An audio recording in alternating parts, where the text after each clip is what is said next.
Selamat sore semua Sobat Trust Nation. Apa kabar semua? Semoga sehat selalu dan selalu semangat supaya kita bisa segera menghadapi terbebas dari masalah COVID-19 ini. Hari ini kita ingin sharing karena dari beberapa klien kita juga ada yang menanyakan mengenai masalah pengaturan keuangan. Jadi di video kali ini kita akan membagikan tips dan bagaimana caranya kita untuk mengatur keuangan selama masa COVID-19 ini dalam bentuk sebuah Excel yang sederhana yang nanti dengan memberikan email pada komen di video ini. Oke, sekarang kita tunjukkan.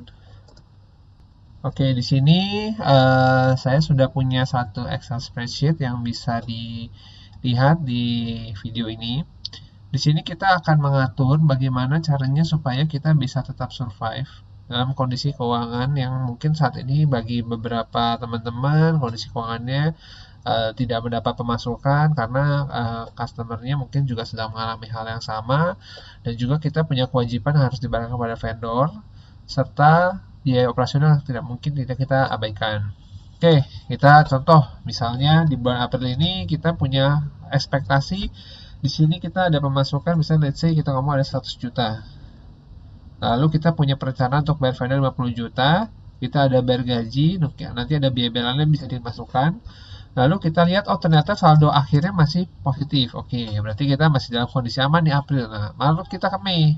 Oke, ke Mei mungkin kita akan melakukan negosiasi di bulan April dengan vendor sehingga kita bayarnya hanya 10 juta, di mana uang yang kita dapat kita asumsi mungkin akan sangat drastis penurunannya, dan itu asumsi kita berlangsung sampai dengan Desember. Gaji asumsi kita mempertahankan dengan keadaan yang sama, atau nanti kalau teman-teman yang sudah melakukan perampingan juga bisa dikurangi dengan perhitungan yang baru setelah melakukan perampingan. Jadi mungkin ada yang sudah melakukan PHK, atau mungkin juga gaji yang dipotong mungkin 1/4 atau setengah, itu bisa diperhitungkan tinggal dimasukkan. Dan jangan lupa di bulan Mei itu biasanya kita harus membayar THR. Sampai hari ini pemerintah sudah menginstruksikan bahwa THR itu tetap harus dibayarkan. Tapi belum keluar masalah kebijakan bagaimana cara pembayaran THR-nya yang seharusnya dilakukan dalam untuk mencegah terjadinya pemutusan hubungan kerja dan juga cash flow perusahaan yang bisa tetap bertahan untuk menyelesaikan masalah COVID ini. Nanti kalau bisa kita lihat di bulan Mei ini terjadi negatif nih cash ending-nya. Berarti kita harus melakukan antara melakukan perampingan biaya, atau kita mengurangi pembayaran ke vendor, atau kita melakukan pendanaan sendiri dengan menambahkan, misalnya kita ngomong kita setor dengan uang sendiri sebanyak 60 juta.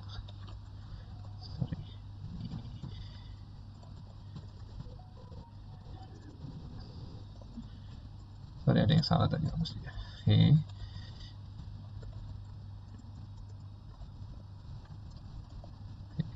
Asumsi kita terjadi negatif, maka kita tinggal menambahkan di pendanaan sendiri itu sebesar 60 juta. Yang menyebabkan nilai cash akhir kita menjadi sisanya masih ada 7 juta. Oke.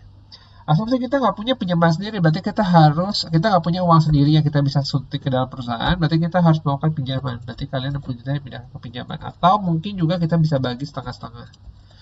Oke, di bulan depan pun akan terjadi sama, berarti kita harus ada pendanaan sendiri karena kita minus, lalu ini juga minus, juga masih minus. Nah, asumsi di sini September membaik, September kita mungkin ada kenaikan omset. Oke, berarti di September, lalu kita ada pembayaran vendor juga, mungkin vendornya minta dibayar lebih. Dan itu akan terjadi sampai 11, kita naikin di sini 20. Oke, nah ini kira-kira ini mungkin nggak sekecil ini ya. Kita ngomong ini 80. Oke, mungkin minus 20, 30. Asumsi ini terjadi peningkatan. Oke, ini keadaan udah pulih. Berarti ini kita asumsikan ada peningkatan juga. Ini juga ada peningkatan. Sama kita asumsikan. Nah, berarti total yang kita perlu lakukan untuk bertahan di keadaan seperti ini, kita bisa seperti ini. Kita pilih total.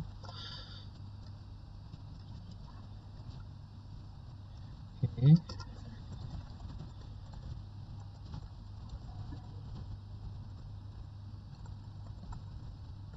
Oke.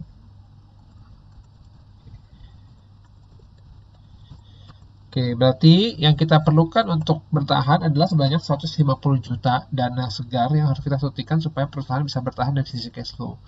Ini dengan asumsi adalah penerimaannya adalah yang didapat, dan saya selalu menganjurkan bikin sebuah skenario yang paling jelek, artinya kemungkinan terburuk dari sebuah cash flow, yang artinya kalau emang kita hanya mampu kira-kira dari total yang kita akan tagihkan terkolek misalnya 50%, berarti kita harus masukkan angka 50%-nya. Karena kita nggak tahu kondisinya customer kita juga belum tentu bisa bayar. Jadi kita harus bisa mengantisipasi itu.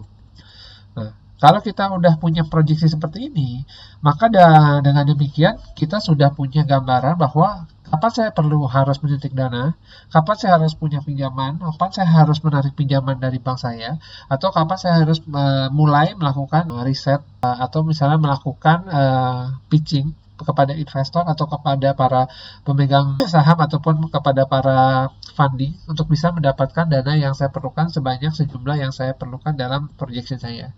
Jadi tabel ini mungkin kelihatannya simple, tapi ini sesuatu yang kalian perlukan di masa-masa seperti ini supaya kalian itu ada gambaran bahwa duit yang saya bakal pakai ini tuh kira-kira harus seperti apa istilahnya pembayaran yang harus saya utamakan. Database ini pun nggak harus dalam keadaan seperti ini bisa dipakai pada saat nanti bisnis kalian sudah berjalan kembali normal, itu bisa kalian pakai untuk melakukan forecast cash flow setiap tahun. Karena sampai hari ini mungkin banyak teman-teman yang belum melakukan hal seperti ini, dikarenakan satu, biasanya orang yang tidak melakukan ini karena merasa ya pekerjaannya atau uang hariannya sifatnya adalah operasional rutin, daily rutin. Jadi kayak misalnya penjualan tukang-tukang jualan retail atau distributor yang by cash bayarnya, itu semua pembayarannya dilakukan pada hari itu dan langsung mendapatkan cash. Ya itu wajar karena berarti mereka langsung tahu hari itu saya akan dapat berapa. Tapi tujuannya cash flow ini adalah untuk mengejar target kita, karena pada saat kita punya target yang ingin dicapai dan kita tahu nilai investasi yang bisa kita ambil dari nilai cash flow yang kita punya, berarti kita bisa mengatur bagaimana cara kita bisa mengembangkan perusahaan. Contoh misalnya kita tahu nih bahwa kita akan punya surplus misalnya 50 juta dalam bulan ini. Nah, 50 juta itu kita bisa alokasikan karena menurut secara kesehatan keuangan, uang yang terlalu sedikit tidak baik, tapi uang terlalu banyak di rekening juga tidak baik kalau itu tidak dipakai. Berarti kalian tidak bisa melakukan manajemen keuangan yang maksimal. Jumlah rekening selalu kalau bisa tuh dibuat seminimal mungkin supaya menunjukkan bahwa kita itu melakukan kegiatan secara maksimal. Artinya diinvestasikan kembali kepada misalnya kalau kalian pabrik itu mungkin kepada mesin untuk menambah kapasitas penjualan. Kalau kalian misalnya bisnisnya trading, berarti menambah persediaan yang supaya bisa meningkatkan penjualan. Kalau kalian bisnisnya jasa, berarti menambah investasi dalam instrumen yang istilahnya misalnya kalau jasa itu perlunya orang, berarti kalian invest ke orang, tambah orang. Atau memang kalau emang perlu ke sebuah aplikasi atau misalnya sebuah istilahnya kita ngomong instrumen, berarti kalian investasi ke aplikasi atau instrumen tersebut supaya revenue bisa meningkat. Karena pada saat kalian tidak punya projection itu, yang terjadi adalah duit itu akhirnya tidak tahu harus dialokasikan kemana, atau bahkan salah alokasi yang menyebabkan lari ke biaya yang seharusnya tidak perlu dikeluarkan, yang menyebabkan bisnis itu tidak berkembang tapi biaya itu meningkat.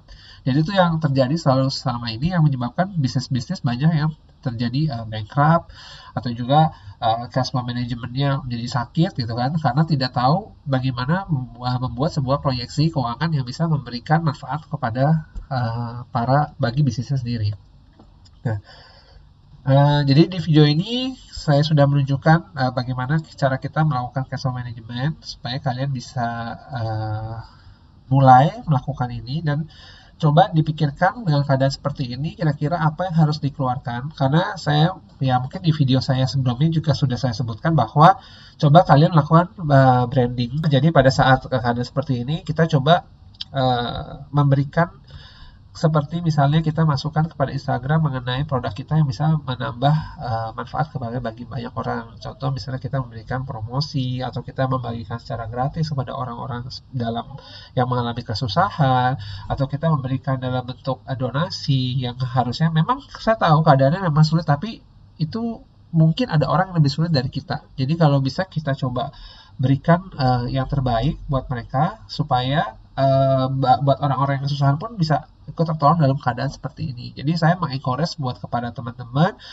supaya melakukan kebaikan walaupun bisnis dalam keadaan susah, bukan berarti kita ya maksudnya dalam arti saya mengajak supaya jangan terlalu fokus pada apa yang kita punya di sana. Mungkin di luar sana masih banyak teman-teman yang perlu bantuan dari kita. Jadi kalau bisa ada dana yang bisa dipakai buat disisikan untuk membantu, dan sekaligus itu adalah membantu teman-teman untuk melakukan branding. Nanti pada saat keadaan sudah membaik, orang-orang yang terbantu itu akan membantu kembali kepada kita. Artinya apa yang kebaikan kita yang sudah kita lakukan akan berbalik. Nanti pada saat keadaan sudah baik, orang-orang yang sudah dibantu pun akan berbalik kepada kita untuk memberikan kembali bantuan yang sudah diberikan itu dalam bentuk hal yang lain gitu. Jadi saya percaya kebaikan apapun itu, sekecil apapun yang teman-teman mampu, itu akan memberikan hasil bagi teman-teman sendiri ataupun bagi usaha teman-teman. Oke, jadi kurang lebih seperti itu. Jadi ini tampilannya kurang lebih. Jadi dengan yang saya sudah jelaskan tadi, jadi di dalam hal ini kita punya cash flow forecast-nya itu masih ada positif 46 juta di akhir Desember dengan asumsi bahwa ada setoran modal sebesar 150 juta. Oke. Dan nanti teman-teman kalau yang mau mendapatkan file ini bisa menghubungi IG kita di DM di IG kita, di Trustvision, nanti bisa lihat di description di video ini.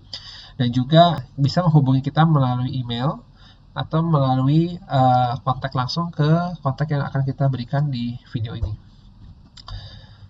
Oke, mungkin hari ini saya sharing itu dulu. Nanti teman-teman bisa subscribe, lalu nyalain loncengnya juga untuk follow kita, supaya nanti kalau ada video-video baru, kalian bisa dapat notifikasinya.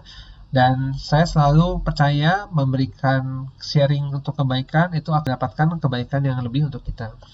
Oke, so teman-teman juga saya anjurkan untuk selalu berbuat baik kepada buat teman-teman kita yang mungkin nanti yang tadi saya bilang dalam keadaan yang mungkin lebih susah. Oke, demikian video hari ini. Semoga teman-teman sehat selalu. Oke, see you next time.